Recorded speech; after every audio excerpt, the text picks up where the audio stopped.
Installing a tile backsplash looks easy. You just stick it to the wall and grout it, right? The truth is, if you follow the process in most videos, you'll probably end up disappointed, or worse, with a backsplash you're embarrassed to show off. So in this video, I'll walk you step by step through a near bulletproof process that delivers pro quality results, even if it's your first time tiling. I'll also break down the costs and how long it takes, so you know exactly what you're getting into. Let's do it.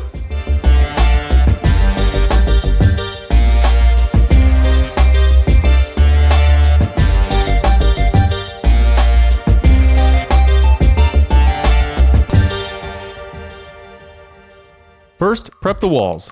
You want flat, solid drywall to attach your tile to. And always install your countertops before you start the backsplash. For this project, I had to remove the old tile backsplash and the countertops, and I found it was 10 times easier to just remove the old drywall along with the old tile, which is why you see new drywall right here. Instead of spending hours trying to chip individual tiles off the drywall without damaging it, which is pretty much impossible, I just grabbed this tool right here, cut along the bottom grout joint, along the cabinets at the top here, and then I just ripped it all out in large chunks. However, I did spend the time to carefully remove the tile along the edges here until I revealed a stud. Once I found that stud, I cut down the center of that stud and then removed the drywall over here. That way, when I attach the new drywall, I have something to support the edge of that drywall so it's nice and solid. And that saves me from having to do any texturing or painting or drywall repairs out here, which saves a lot of time. You also want to tape your drywall seams. This locks the sheets together so they don't shift and crack your tile later. If you're not sure how to tape drywall, there are loads of videos that will show you how. But the main goal here is simple. Get the wall as flat as possible with no big humps or dips. A flat surface makes everything easier and leads to better results. I'll share some tips for quickly making the walls flatter at the end of the video. Next, it's time to buy your materials. Start by measuring the height and width of your backsplash to calculate the square footage. Then choose a tile you like. Keep in mind, the tile you pick will affect how easy the install is. The simplest option is a small format ceramic tile like subway tile. Ceramic is easy to cut, and smaller tiles don't require leveling clips or back buttering like large format tiles do. Mosaic sheets and large tiles are significantly more challenging to install, but are still doable with the right process. Buy an extra 10 to 15% tile for cuts and mistakes. You'll also need thinset, grout, spacers, and more. For a comprehensive list of tools and materials, visit handymanstartup.com/tile backsplash. Once you've chosen a tile, you can plan your layout. This is one of the most challenging and important steps in the project. Your goal is to lay your tile strategically so that you avoid weird areas or small slivers of tile. There is no easy way to do this because every kitchen is different, but here are some tips. Lay out several tiles with spacers in between and measure the total width. Then divide that by the number of tiles you laid out to get a more accurate measurement that includes the grout thickness. Next, choose where you will start tiling, usually on the most prominently visible end. Measure the distance from your starting point to any visible features you need to tile around, including cabinet edges, windows, or corners. Then determine if you will have any slivers of tile in these visible areas if you started with a full tile on the edge. If you'll have any slivers or weird spots, consider cutting the first tiles you start with to shift everything over so you avoid those slivers. Then do the same with the height. You'll often need to start with a partial tile on the bottom row to optimize your layout. Also, check if your countertops are perfectly level, and if not, note where the high and low spots are because you'll need to consider this in your layout. If your countertops are not flat or level, then you'll definitely want to start with a partial tile on the bottom row so you can contour your backsplash to your countertops. I'll talk more about that later. I used mosaic picket tiles on this project, so it was impossible to avoid having a few slivers. Sometimes you'll need to make trade-offs. Just do your best and prioritize the most visible areas. Once you're confident with the layout, you can cut your edging. And hopefully you considered the thickness of the edging when you were planning your tile layout. If you're wondering how to end your tile on an open wall, this is how. These extrusions right here. This is made by Schluter, and it comes in different widths, styles, and colors. So choose an edging that is just barely thicker than your tile so that once you add mastic or thinset, the tile sits near flush with the edging. I recommend using a straight edge to mark where the edging will sit, then measure it carefully. The best way to cut these is with a miter saw and a special blade designed to cut metal.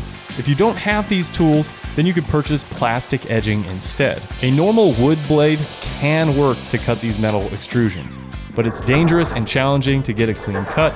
Use it at your own risk. And wear the appropriate equipment. I recommend cutting all the edging at once to save time, and you can use a quarter round or pencil tile instead if you don't like how the edging looks.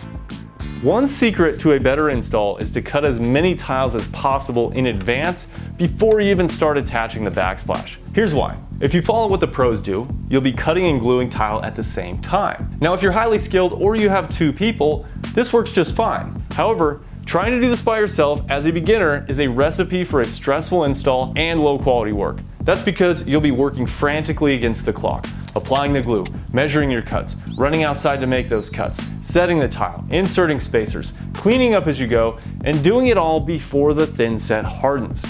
Not fun. So instead, I recommend a different process that might be a little bit slower for a pro, but faster and easier for you. Choose a section about 3 to 5 feet wide or less, and carefully measure and cut as many tiles as you can before mixing your thinset or getting out your mastic. Now for this project, I'm using picket tile sheets installed vertically, so I need to cut the bottom of every sheet where it meets with my countertop. I can easily do that in advance for the entire project without risking mistakes. In fact, for large format or mosaic tile, I like to create a detailed diagram including outlet locations. First, I mark the locations of each feature on the wall, then take precise measurements from my starting point. I also measure the height of each feature to get a complete and accurate plan. Next, I lay out the tile on a flat surface just like it would be on the wall. I carefully insert spacers and ensure everything is square so the tile sits exactly how it will after installation. Once the tiles are in position, I'll remove the spacers and use the diagram I created earlier to mark the location of all of my cuts. Remember to give yourself a gap around the countertops, cabinets, and the inside corners. A 1/16 inch gap is ideal, but you can get away with a little more on the upper cabinets.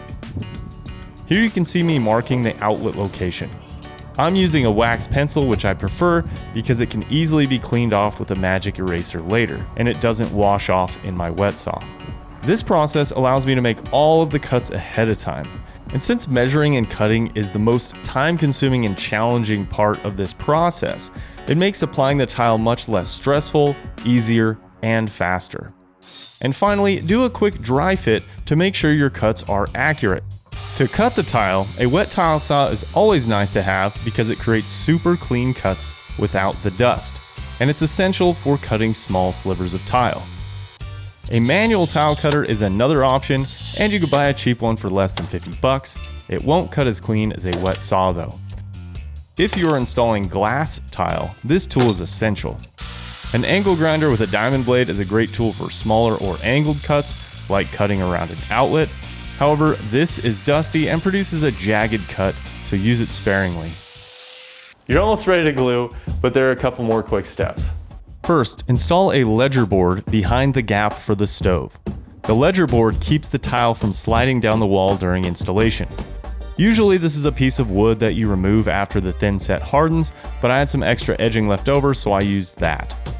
I'm installing this lower on the countertops so I don't see where the tile ends once the stove is in place. Next, cover your countertops with paper. Tiling can be messy, and this is easier than cleaning. And finally, shut off the breaker, remove the outlets, and get ready to apply the tile. To apply the tile to the backsplash, you'll use thinset mortar or mastic. I'm using thinset here for a couple of reasons. First, I had some left over from another project. Second, you don't need to prime the walls when using thinset, so it saves a step. And third, thinset is stronger and won't break down if it gets wet. The downside of using thinset is that you have to mix it, which takes about 20 minutes. You can use mastic for a kitchen backsplash since the walls rarely get wet. The downside is that you'll have to prime your walls first. However, it is a bit easier since you don't have to mix every time you apply a section of tile. Whether you want to use mastic or thinset, it doesn't really matter, either one will work, and applying it to the walls is the same. You grab the flat side of the trowel or a putty knife and apply it to the entire surface of the wall. I like to use a putty knife for this step because it's easier to control, and I like using the putty knife to clean up as I go. The main goal is to cover every surface of the wall, then switch to the notch side. Hold it at a 45-degree angle and scrape off the excess while creating consistent lines. If you see an area that needs more thinset, add some and repeat. You don't want any bare spots. The edging is glued to the wall just like the tile. Push it to the wall firmly, then add more thinset on top of it so the tile has something to adhere to. Now once you have a small area covered, start setting the tile. Make sure to include a spacer or tile wedge under the bottom tile to maintain an expansion gap between the tile and the countertop. Firmly press on each tile and wiggle it back and forth to set it in place. But avoid pressing too hard or thinset will squeeze through the joints and make a mess. If you're installing mosaic tile, use a grout float to apply even pressure to multiple tiles at the same time to create a nice flat surface. Once the tile is on the wall, add tile spacers as necessary. I'm using 1/16 inch tile spacers here, but they come in different sizes depending on what you want for your grout thickness. Avoid applying too much thinset at one time because it will harden before you set your tile. Now I ran into a little snag here where this piece is a little bit too long for where I cut it for here. So I first cleaned off the thinset with my putty knife here, and that gives me plenty of time to carefully make measurements and go cut this piece without having to worry about this drying right here. Continue these steps until you finish your backsplash, working from one side to the other, cleaning up with a sponge and water as you go. And this is more challenging than the pros make it look. If you've never done this before, it will take longer and be messier than you expect. That's okay, just take your time, avoid making a mess as much as possible, and counterintuitively, that will speed things up. Now once you finish a wall, remove the spacers and tile wedges. These only need to be in place for about 30 minutes or until the thinset starts to harden. If you leave them in overnight, they will be much more difficult to remove. For this project, I'm using a 3/16 inch V-notch trowel since my tiles are smaller. Bigger tiles require a bigger notch. You can visit handymanstartup.com/tile backsplash for details on choosing the right trowel for your tile. One tricky part of installing tile is having it meet in the corners properly. Ideally, you'll be able to match the grout lines as if one wall is the continuation of the other. This is achieved during the layout and planning stage, and it's definitely something you want to consider. Cutting your tile around outlets is easy, especially if you do this before applying the glue. You simply measure to each side of the outlet, mark it on the tile, and then make your cut. I prefer to use my angle grinder for these cuts, cutting from the front side first and then finishing the cuts from the back. You can also use a wet tile saw. It's just more challenging and it's rarely worth the effort. Once the tile is installed, the next step is grouting. But first, allow the thinset to set for the time specified on the container, which is usually overnight. Then go around and inspect your tile. Clean any mastic or thinset that oozed out during installation and wipe with a sponge to ensure a clean surface. Next, mix your grout. Only mix about a quarter of the bag at a time though. Use a scale to measure the ratio of water to grout to guarantee the right consistency, which is like creamy peanut butter. Follow the directions on the bag for mixing. Once mixed, use a float to apply the grout to the joints. Applying with upside down X's is a great method, but it doesn't really matter. Just make sure you are filling the joints completely by wiping in multiple directions. Hold the float at a shallow angle to push grout into the joints, and then hold it at a steep angle, nearly perpendicular to the wall, to remove excess grout from the surface of the tile. Set a timer for 25 minutes once you start grouting. When the timer goes off, stop applying grout because it's time to clean up the grout that you applied. If you wait too long before cleaning up, it's going to be more challenging. Now grab a bucket of clean water and a sponge, wring it out thoroughly, and press lightly on the wall in a circular motion to clean excess grout and to form the grout joints. Don't add too much water back into the grout or it will weaken it. Avoid wiping in the direction of the joints at first, because it will pull grout out of the grout joints. However, in some cases this is useful. Just pay attention to what is needed to form good, consistent grout joints in your situation. And don't worry about cleaning the haze off of the tile, that step comes later. Use a putty knife or other small tool to remove any grout that sits between the countertop and the tile and where two walls meet, because these are expansion joints and will be caulked later. Continue these steps until all of your grout joints are filled. Then wait a few hours until the grout begins to harden and wipe the haze off of the tile with either a thoroughly wringed out sponge, a microfiber cloth, or both. Now, your first time grouting can be awkward and take longer than you expect, which is why you shouldn't mix more grout than you can apply in about 25 minutes, which is usually about a quarter of a bag. The next step is to caulk the expansion joints. To get a perfect caulk joint without making a mess, tape the countertops and backsplash with some cheap blue tape. Then cut a popsicle stick or a shim so it has a square edge. Next, apply the caulking, being sure to fill the entire gap.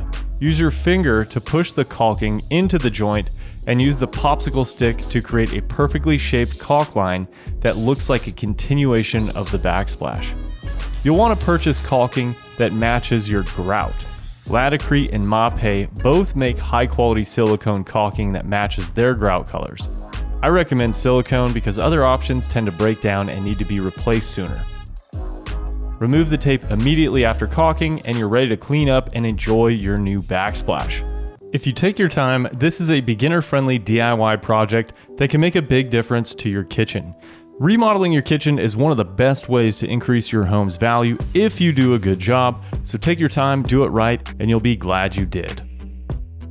I still have a few tips to share, but first let's cover the cost and time. This backsplash was just under 30 square feet and the total cost came to $353. That includes everything: drywall, a new outlet, tile, and grout. I already had the tools and went with a budget-friendly tile, which kept the cost down. Hiring a good contractor for the same project would run about $3,000, so I saved roughly $2,500 by doing it myself. Now, most people using mid-grade ceramic tile and renting or buying a few tools, you can expect to spend between $400 and $600 on your backsplash. So how long will it take? Most DIYers should plan for about 6 full days from demo to grouting. Yes, that's a lot. Pros can knock it out in less than half that time, but speed comes with skill. If you're watching this, you probably aren't a pro tiler. So take your time and focus on doing it right. You'll be glad you did. Now a couple of bonus tips to save time and get a better install. Tip number 1 is to flatten your walls. Most walls aren't perfectly flat and some studs stick out further than the others. That's fine when it's a gradual bulge in the wall and you're using small tiles, but if you're using larger tiles, you'll get lippage, which looks terrible. You can easily fix this by shimming studs before hanging the drywall, or you can use thinset or drywall mud to fill smaller dips and bumps like you see me doing here. Tip number 2 is to make sure your starting row is perfectly level. If your countertops aren't flat or level, don't just follow them with your tile. Instead, mark a perfectly level line where you want the top of your first row to go. Then measure from that line down to the countertops at each spot. Cut those bottom tiles to fit and number them. This will take a bit longer, but it ensures that your grout lines stay perfectly straight while your tile still contours to your countertop. So was this project worth it? For me, absolutely. I saved a couple grand and I learned some new skills. But what do you think? Would you tackle a backsplash yourself, or would you rather hire it out? Let me know in the comments below.